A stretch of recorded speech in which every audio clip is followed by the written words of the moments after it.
मैं अभी हाल ही में राव नरवीर सिंह का इंटरव्यू किया, मैंने उनसे भी पूछा, मुझे लगा कि वो गए हैं वहां तो उन्होंने ही सारा कुछ कराया है। जब मैंने उनसे पूछा तो उन्होंने कहा, बाकायदा कैमरे पे उन्होंने कहा कि मैं मुख्यमंत्री जी के साथ वहां गया था।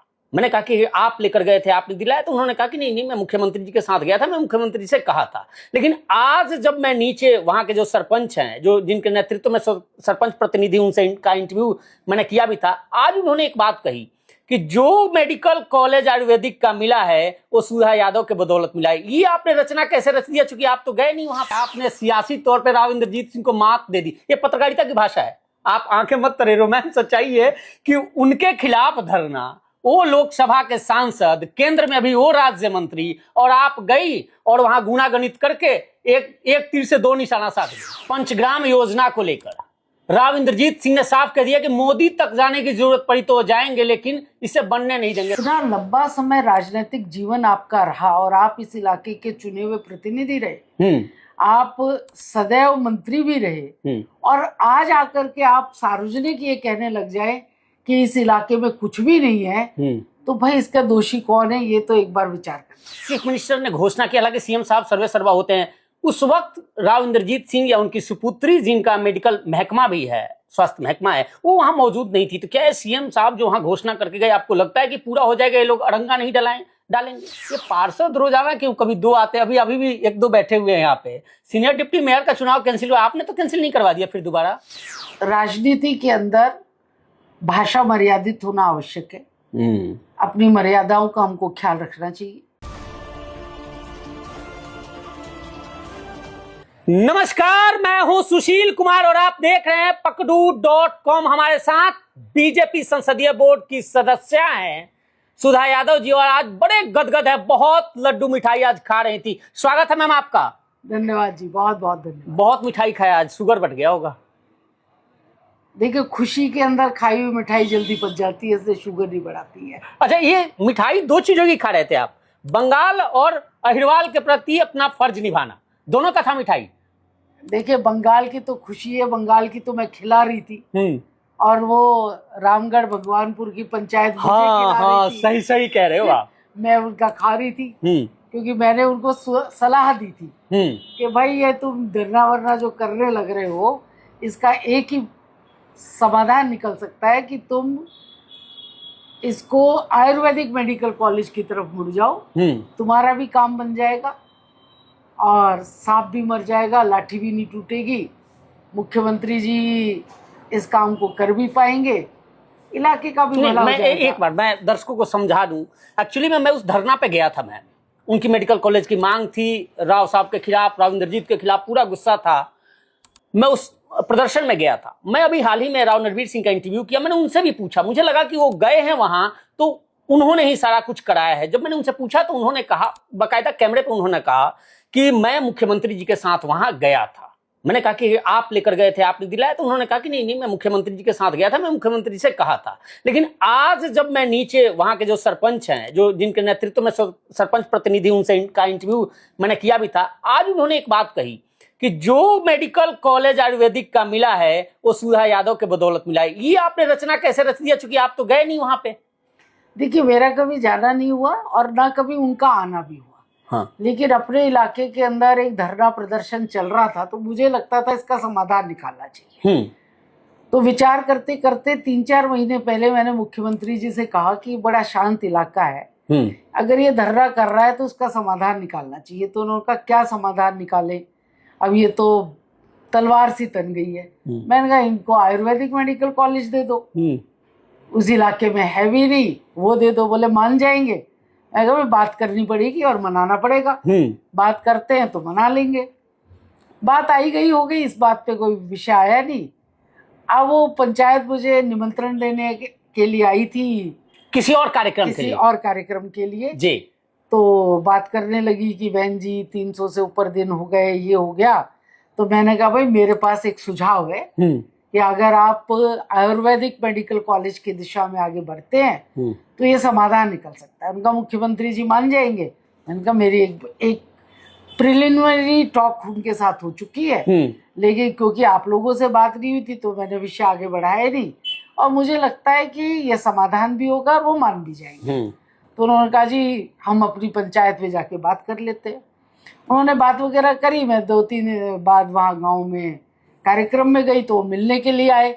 उन्होंने कहा जी हम तो बिल्कुल तैयार हैं जी। हमने कहा बिल्कुल तैयार है तो हम मुख्यमंत्री जी से बात करेंगे। रात को 10-11 साढ़े 11 बजे मुख्यमंत्री जी का धरने पर जाना तय हुआ कि भाई वो कल धरने पर जाएंगे। तो मैंने इनसे कहा कि वो कुछ भी कहें, तुमने अपना मेडिकल कॉलेज वाला राग अलापते रहना जी। और सुखद ये है कि मुख्यमंत्री जी ने बहुत पेशेंस से बात को सुना, समझा और उन्होंने आत्मसात करते हुए उनकी बातों को माना भी और वो धरना वहां से उठ गया। ये इलाके के लिए भी अच्छा है। आपकी भी बड़ी जीत है। वो कहते हैं ना कि आपने सियासी तौर पर राव इंद्रजीत सिंह को मात दे दी। ये पत्रकारिता की भाषा है। आप आंखें मत तरे, रोमांस सच्चाई है कि उनके खिलाफ धरना, वो लोकसभा के सांसद, केंद्र में अभी वो राज्य मंत्री, और आप गई और वहां गुणागणित करके एक तीर से 2 निशाना साध गई। देखिए, मैं शुरू से ही समस्याओं का समाधान कैसे निकले इसकी पक्षधर रही हूँ और मैं इसके ऊपर हमेशा अपने विचार विमर्श करती रहती हूँ कि क्या निकले। अपना सुझाव सदैव मुख्यमंत्री को देती हूँ। मनोहर जी थे तब भी मैं अपने सुझाव देती थी।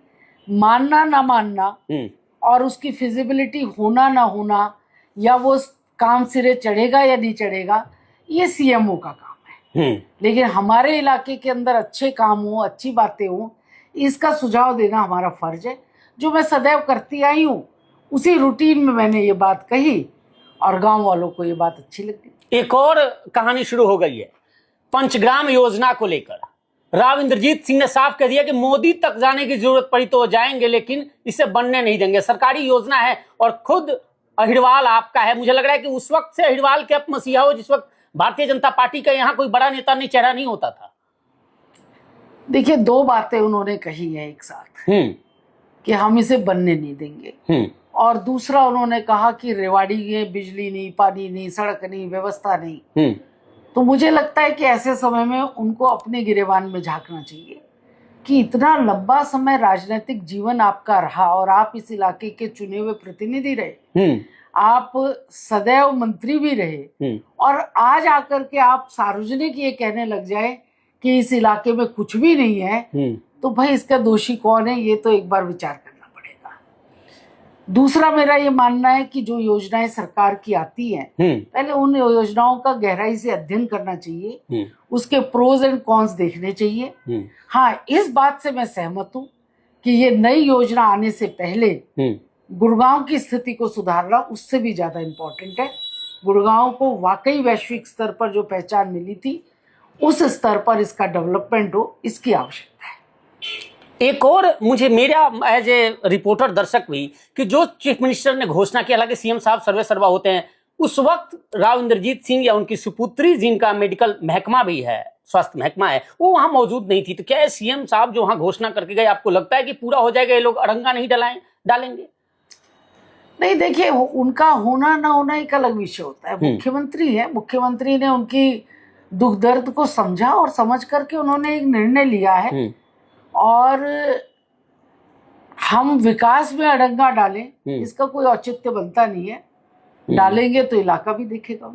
कमाल है मैम। एक और बीजेपी वर्सेस बीजेपी पूरे प्रदेश में हो गई है। रेखा शर्मा राज्यसभा सांसद ने जो बयान दिया, और उसके बाद अब कल कृष्णपाल गुर्जर जी का भी बयान आ गया था कि नहीं उनको, और इस पर तमाम कुलदीप बिश्नोई का भी आया, तमाम लोग। आप महिला सांसद रही हैं, अभी देश के बीजेपी के संसदीय बोर्ड की सदस्य भी हैं, महिला भी हैं, और इन तमाम बयानों को देखते हुए आपको क्या लगता है, आप क्या कहोगे? राजनीति के अंदर भाषा मर्यादित होना आवश्यक है। अपनी मर्यादाओं का हमको ख्याल रखना चाहिए। और कल मनोहर जी ने एक विषय बहुत अच्छा कहा है कि ये घर के अंदर की आपसी तकरार है, जिसे हम बैठ करके सुलझा लेंगे तो मुझे लगता है कि ये चीज़ ठीक हो जाएगी। लेकिन मेरा फिर भी ये मानना है कि हमें शब्दों की गरिमा और मर्यादा को बना करके रखना चाहिए। एक आप मैं लास्ट में पूछ ही लेता हूं, क्योंकि आप कहते थे ना कि जहां बलिदान हुए वो तो मेरा था ही, अब जन्म लिए वो भी, अब सब कुछ मेरा हो गया। चेहरा खिल गया आपके सवाल सुनते ही। देखिए, श्यामा प्रसाद मुखर्जी जो जिनके लिए भारतीय जनता पार्टी जिनके विचारों को लेकर के सदैव के संघर्ष करती रही है। आज उस प्रांत के अंदर अगर कमल खिला है तो उनके सपनों को साकार करने का काम भारतीय जनता पार्टी करेगी।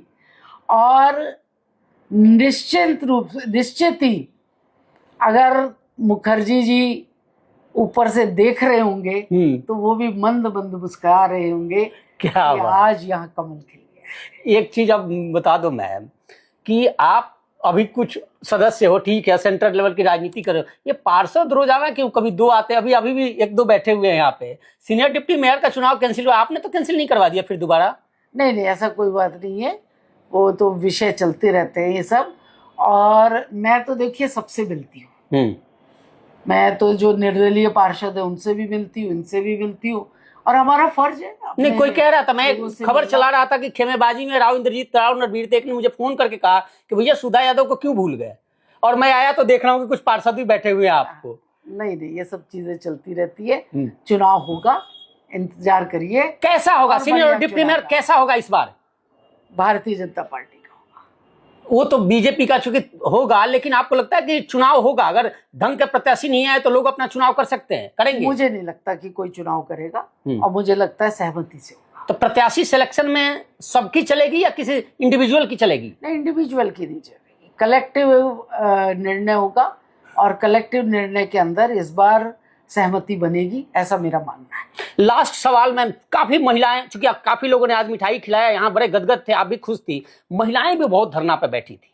आप हिरवाल उसी इलाके से आते हो, उन महिलाओं से मिलने की योजना कुछ है? मैं रेवाड़ी धरना की बात कर रहा हूँ। मेरा आज जाने का वहां पर ही कार्यक्रम था, उन्होंने मुझे आज आमंत्रित कर रखा था भोजन पर, लेकिन क्योंकि मेरी एक इम्पोर्टेंट मीटिंग दोपहर बाद की आ गई तो मुझे आज उनसे माफी मांगनी पड़ी है। निश्चित एक दिन उनके यहाँ जाकर के हरियाणवी भोजन का आनंद लेके आऊंगी। क्या बात, बहुत बहुत धन्यवाद मैम। धन्यवाद। देखा जी आपने, जो बीजेपी में चाणक्य कहते हैं, देख लो रेवाड़ी सामने रहा, रेवाड़ी का मेडिकल कॉलेज को लेकर प्रदर्शन। सुधा यादव एक बार जरा क्लोज कर, बहुत बड़ा ओहदा भारतीय जनता पार्टी के 11 हैं, 11 में से एक हो आप, 11 वो सदस्य, 11 वे लोग, वो चेहरे, उनमें से एक चेहरा ये। और यहाँ से बैठे बैठे इन्होंने अपने इलाके की, और खासकर चूंकि अहिरवाल से बड़ा लगाव, 1999 में सांसद बनी, और उस दौरान मुझे लग रहा है कि बीजेपी में आप इकलौती थी इस इलाके से जो बड़ा चेहरा।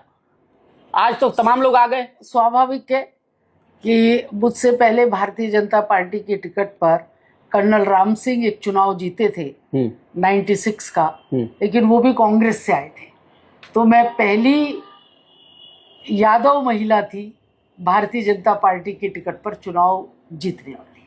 बहुत बहुत धन्यवाद। आपकी क्या राय है कमेंट कर जरूर बताइए, और चैनल को लाइक और सब्सक्राइब जरूर कीजिए। धन्यवाद, नमस्कार।